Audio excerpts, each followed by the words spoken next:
It all belongs to you. Oh, it all belongs to you. It all belongs to you. Oh,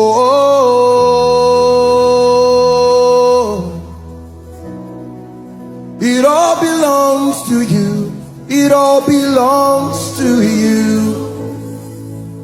Oh, it all belongs to you. Listen, I told God, anything I cannot give you in this life, may it never come. And I'm saying it as I'm standing here.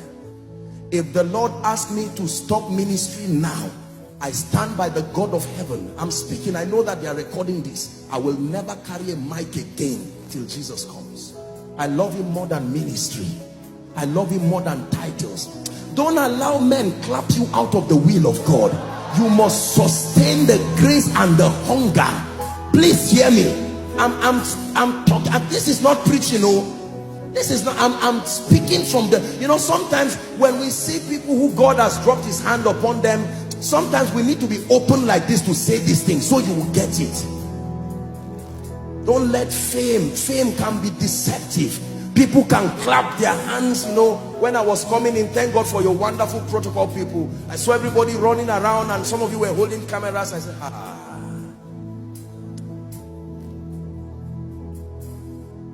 oh God, that great man is still your boy.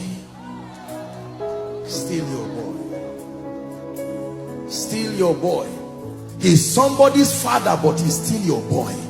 He's somebody's mentor, but he's still your boy. He's somebody's role model, but he's still your boy. He's somebody's hero, but he's still your boy. The day you graduate yourself from the school of the spirit and pride gives you an award for completion, that day you begin to die immediately, no matter who you are. The day your knees becomes too far from the ground, that is the day your crown will fall from your head. I tell you this. This is a mystery behind the destruction of the great. This is why people start well and don't finish well. It's not sin that destroys people. It's not just fornication that destroys people. It's not just all these demonic things. No, the mercy of God is still there. It's the rebellion of rejecting the secret place. That's where people die. That's where people stay and are destroyed. They clap you out of his presence and you cannot die. Please listen to what I am telling you, because there are people. This is why you came here today. Leave, forget man of God, woman of God. Thank God for that. But it's time, somewhere in this service, we are going to cry before God and say, Lord, this is no longer apostle, this is your boy.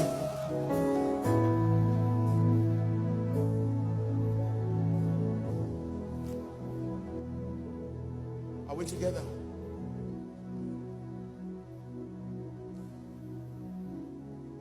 This is the place of encounter. Do to me what you want. This is the place of surrender. Do to me what you want. This is the place where my life is changed. Do to me what you want. So we must pray the prayer of the psalmist. It says, search my heart, Lord, search me. I'm not ashamed of what you will find. If you find loss here, I'm not ashamed. I won't say I'm a big man. If you find loss, kill it before a generation kills me for it. If you find pride, I'm not ashamed when I stand before you.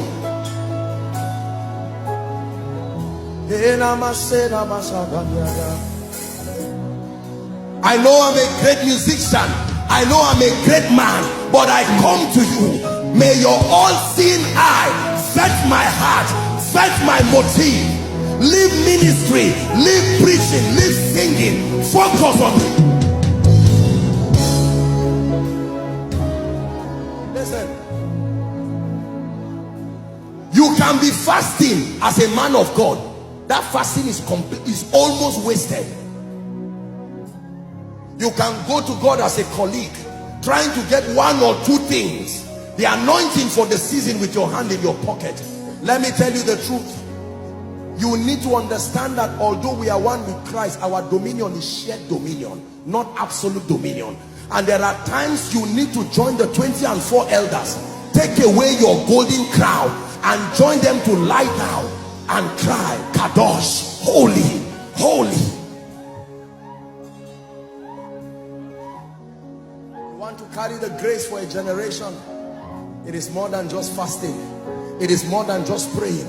It is death. Where you are not ashamed of whatever God finds. People can be clapping for you and God says, no, in the last 2 weeks pride is growing in you, lust is growing in you. In the last 2 weeks bitterness, you are no, work on it. And you get down on your knees quickly and say, Lord, I'm not ashamed. What is there to be ashamed of?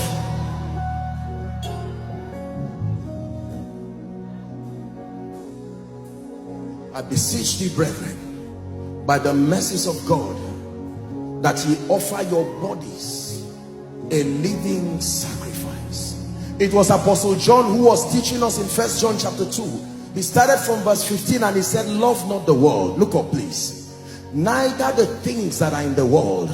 Love not the world. He's teaching us friendship with God. And he says, love not the world. He says, neither the things that are in the world. He says, if any man love the world, the love of the Father is not in him. That word is the word eros. Is an affinity that can distract your passion. The jealousy of God necessitates that he becomes the object of your passion, alone and at all times. Love not the world. The cosmos has a seduction to it. Money has a seduction to it. Fame has a seduction to it.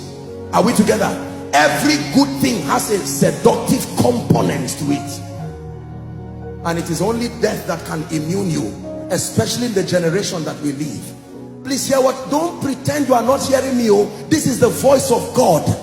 If you want to last, if you want to stand strong, you must forget about some of these paraphernalia of ministry and be true with God and be true to God and say, help me. Don't let it, forget the ignorant. The people will talk about you and say things. Don't mind them, leave them. Do your business with God. Because when you are tried like that refiner's fire, then you will come out with a dimension of grace and glory that people will look and say, from whence cometh this? And God will say, this is what I can make out of men who die.